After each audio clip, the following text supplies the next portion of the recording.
Who is Tennessee's best value assistant coach? I think we can determine pretty quickly. And if you haven't had a chance, if you can drop in the chat, I'd appreciate it, Caleb. If you haven't had a chance, check out the story on offthehooksports.com. I think we can all agree that Tim Banks at 2.15 million is very valuable. However, we'll go through this list, and I think you'll find some guys that are better values for what they're getting paid. But I think he's the most important coach on this staff. If he were to leave, it would be very troublesome if I'm a Tennessee fan. Would you agree with that? Yes. If Tim Banks were to leave, in terms of the best staff, the most important staff member, Tim Banks is that. Now, you're right. We can talk value with other people and how much you're paying, but Tim Banks is the guy you don't want to leave. He's in there. There are a few guys in that echelon. There are about maybe, really, there's two, which we'll get to, that you just don't want to let go. And Tim Banks is absolutely one of those. Okay, let's get to number 2. You have a list in front of you. It's on offthehooksports.com. Who is number 2? I think this one was pretty obvious as well.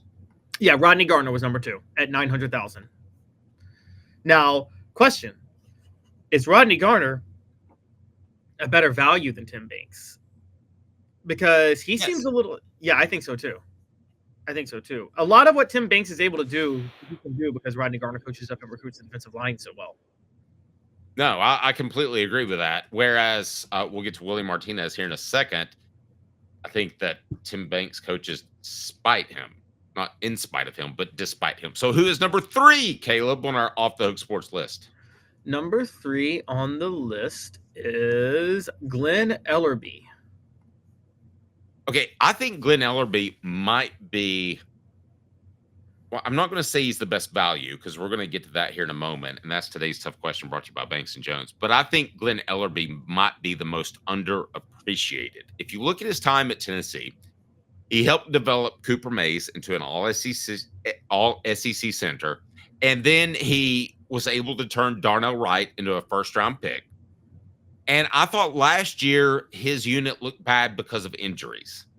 So I don't know that he's the best value on the board, but I think he's underrated by some Tennessee fans, right or wrong. My issue, and this is my thing with Glenn Ellerbe, I can't agree to put him on there until I see a player out of high school start for him. Is that fair to say? I see a player out of high school that was signed out of high school start for him. Is that more? But my question is that more of a fundamental issue, of a philosophical, foundational issue, whatever the word you want to use, or is that Glenn Ellerbe? I mean, that's my question there. I mean, it seems to me like Tennessee has gone the direction of transfer portal guys. So you're not going to get a high school guy. So that's my biggest question there. Let's go to the next one. Updated number 4. This may be the biggest value of the bunch. Kelsey Pope, $550,000. I've got him rated as the number 4 assistant coach on the staff. He coached Jalen Hyatt in 2022. Now, I'm not stupid. I know football. I know how it works. I know that Jalen Hyatt was coached into the 2022 season, and he deserves a lot of the credit for what he did. But also, I found this interesting. The Vols have generated an SEC best 22 individual 100-yard receiving games while sending at least one player to the NFL every season. Kelsey Pope at $550,000 seems like a deal. Yeah, no, Kelsey Pope I think is very underrated. A lot of people are upset with him with the way this past year went. I think he was coaching a little bit with one hand tied behind his back. He was trying to shorten the rotation. The coaches had the guys they wanted as the leaders and the veterans and wanted to go seniority. But Brew McCoy was not fully healthy. Dante Thornton kept getting hurt. I think, and Squirrel White got hurt. So I think Kelsey Pope was dealing with one hand behind his back coaching a lot of this time. And if you guys have a lot of questions about Kelsey Pope, ask Cedric Tillman. Remember, Cedric Tillman was a 2-star receiver. Came out of nowhere and turned into a 1,000-yard receiver. He swears by Kelsey Pope and gave Kelsey Pope all the credit for developing him. Yep. All right. Who's up next as we go down the list? It starts to get, in my opinion, slimmer pickings, except for this next one, who I think has done a fantastic job. And I question him and the hire when it was made. Who's next, Caleb? All right, next on the list for you is tight ends coach Alec Abeln. Now, I think Alec Abeln has done a fantastic job. I mean, if you look at he worked with Jacob Warren, who friends of the program, did a great job. He helped guide Cal transfer McAllen Castles to a strong season, and then did the same with Alabama transfer Miles Kitselman. Now, the question for me is, what does he do with Ethan Davis? Because Ethan Davis, if he's not an all-SEC tight end, I'm going to go ahead and go on record. I'll be very disappointed with Tennessee staff or Davis or whoever is responsible for that, because he has all the ability to be a superstar. Yeah, and that's going to be his biggest test is Ethan Davis. But you're right. Miles Kitselman was struggling at Alabama. I don't think he was getting a lot of action. So to have the impact he had is huge. And McAllen Castles really stands out. I also think Abeln does a little bit of the brings an analyst approach a little bit to Heupel's offense. I'll say this. I think if Alec Abeln were offensive coordinator, which he may be in line to do one day, there'd be more creativity in what Josh Heupel's doing offensively. You'd have more scripted play calls. I think Alec Abeln is almost like an Alex Golesh protege more than anything long term. That's interesting. All right, General Ursus, good morning. Matt, we'll get to Coach Chop. That is a good value, especially he is a recruiter. Who's the best value on Tennessee staff? And yes, Matt, we will continue to rank the staff. The show represented by Banks & Jones, Tennessee's trial attorney, banksandjones.com. Why Banks & Jones? Well, it's because Dave Hooker here for Why Banks & Jones? Well, it's because they're Tennessee's trial attorney. You can play to win with Banks & Jones because they'll go to trial. You've heard of other lawyers. They say they'll go to trial and fight for you. They won't. They just want to settle. That's the easiest way out. Well, that's not Banks & Jones, led by T. Scott Jones. They won't settle. They'll go to trial for you. Tennessee's trial attorney. They play to win. Truly Tennessee's trial attorney when it comes to criminal defense or personal injury. Why settle? It's Banks & Jones. T. Scott.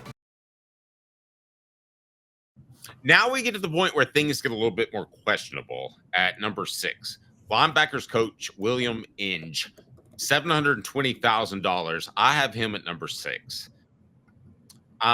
He's going to have Arian Carter. He's going to have Jeremiah Thielander. I think the linebackers should be good, but I also kind of grade him on a curve because Keenan Pili has gotten hurt twice to begin the season. So I try to work with that a little bit, but to me, Abeln and Pope look like they're more valuable, making less money combined.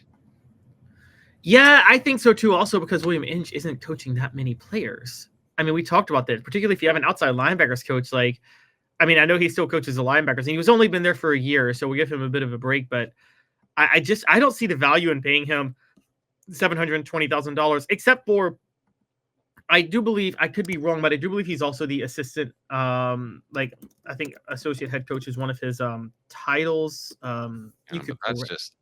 That's just a title.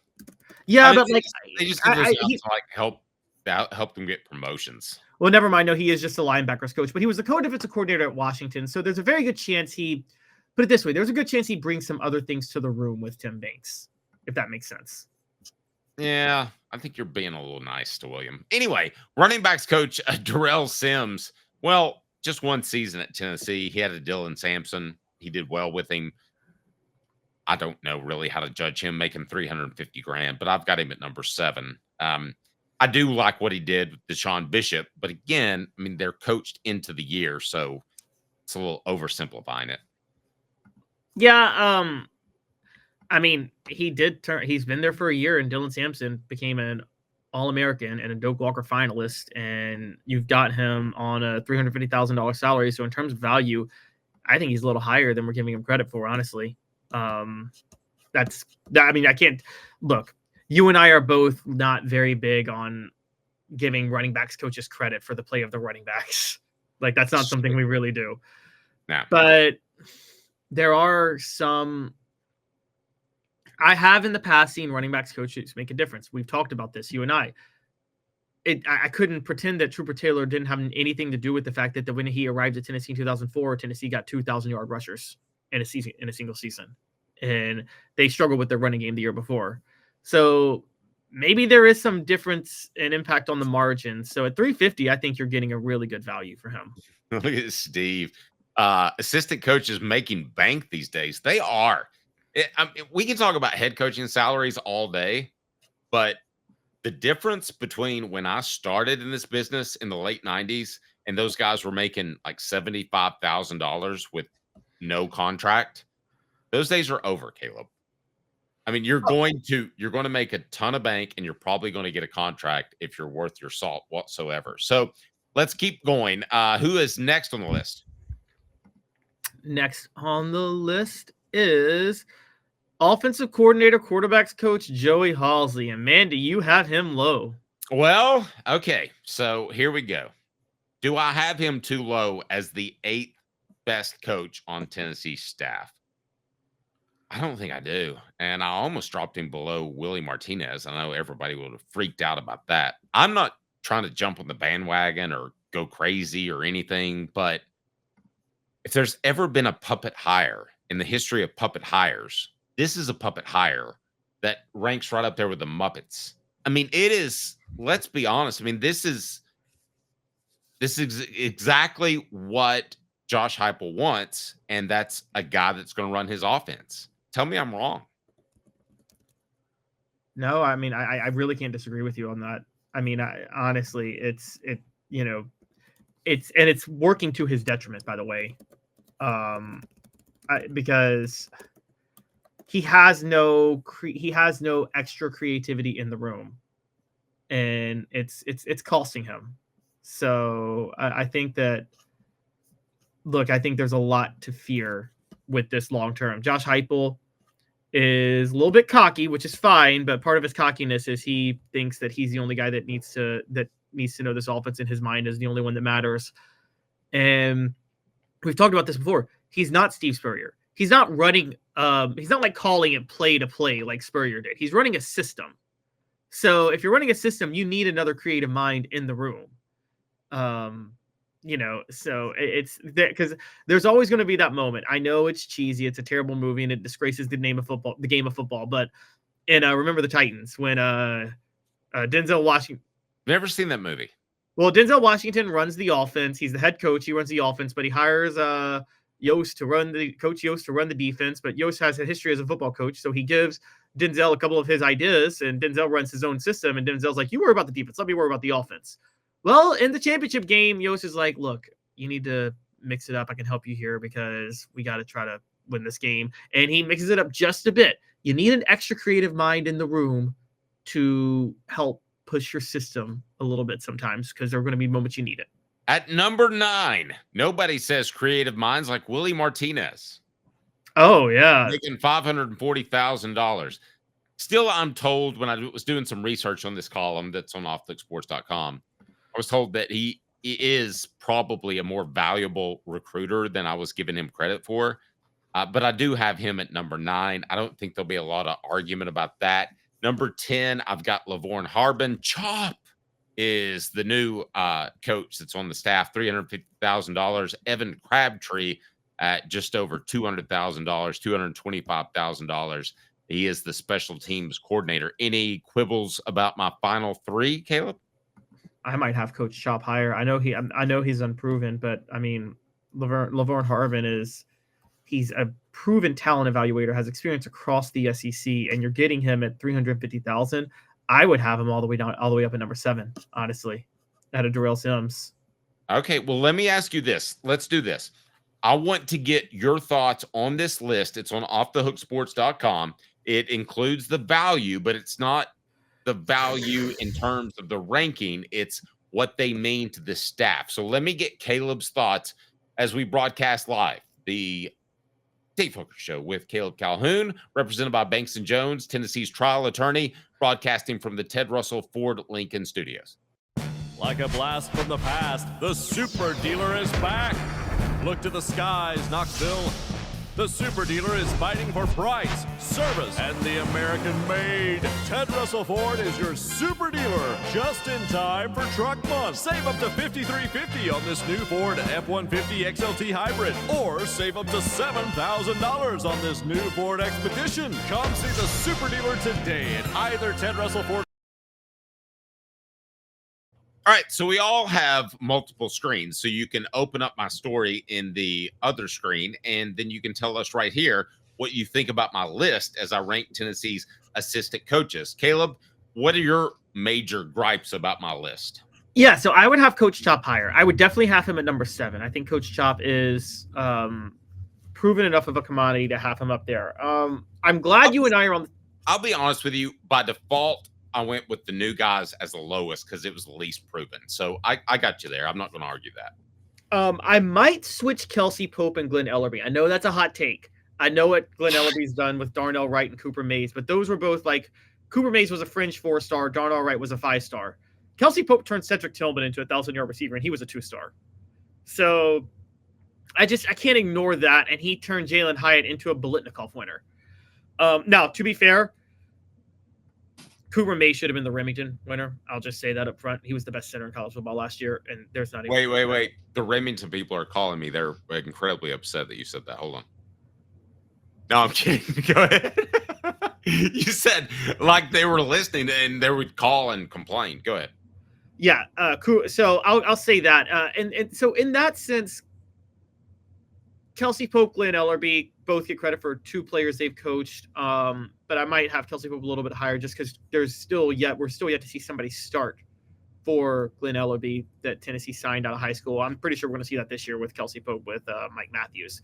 Alec Abeln, but yeah, everything else I'm pretty much okay with all the way down, and including Joey Halsey. I mean, Joey Halsey's just not that valuable, guys. I'm sorry. It's you hate to say it, but you're right. That's a coordinator in name only title. Yeah, I mean, it's like the associate head coach that we talked about earlier. Steve had this to say: I like hiring the grad assistants, bringing new guys in the fold. Well, he's okay. That's kind of 2 different things.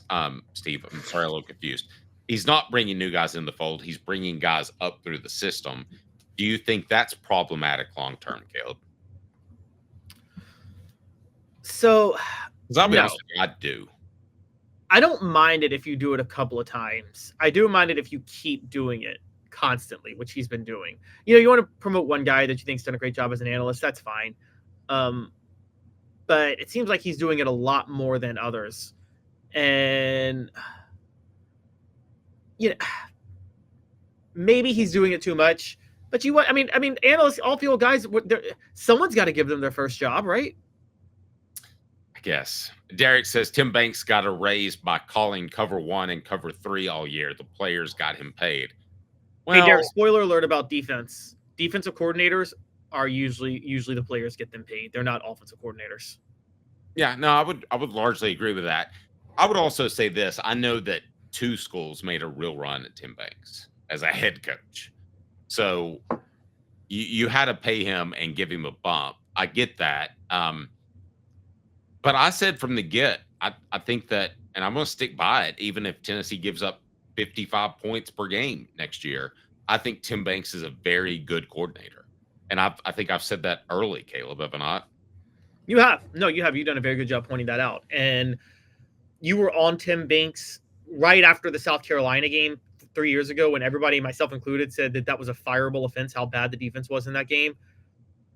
You actually wrote a column saying, be careful what you wish for. Tim Banks, you don't want to lose him. And then we find out more that went into that game. I mean, you know, South Carolina may have stolen some signs, and Jeremy Banks being out wrecked the whole defense. Just the combination of those things, and may have had an impact. But yeah, so you were right. You were absolutely right. It was one of those.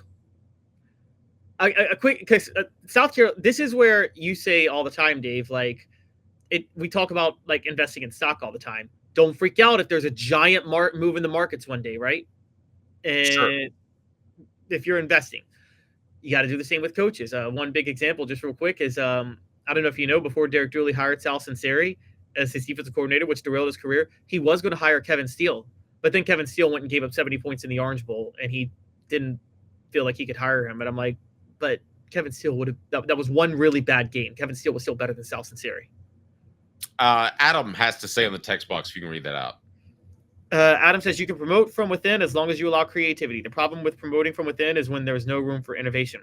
Absolutely. Totally agree, Adam. Totally agree. And I'm really afraid that Josh Heupel's headed down that road. And that's not to say that you can't detour off that road, but it is ultimately a dead-end path. But at some point, Nick Saban hired Lane Kiffin.